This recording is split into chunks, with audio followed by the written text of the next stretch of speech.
Po povratku na komandno-štabnu školu, pošto je to bilo preko praznika, preko vikenda,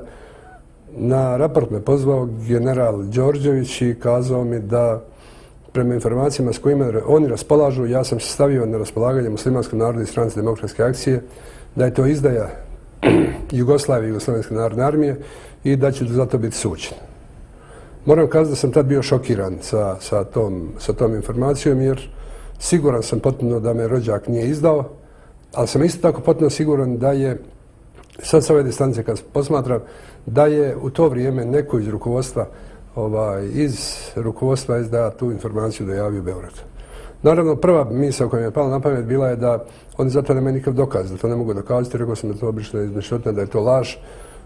Ja sam oficir Jugoslovenske narodne armije i bit ću oficir Jugoslovenske narodne armije sve do onda dok je ta armija jugoslovenska, a onda ako ne bude jugoslovenska, naravno, meni tu nema mjesta. Nekako sam se iz te situacije izvukao, ali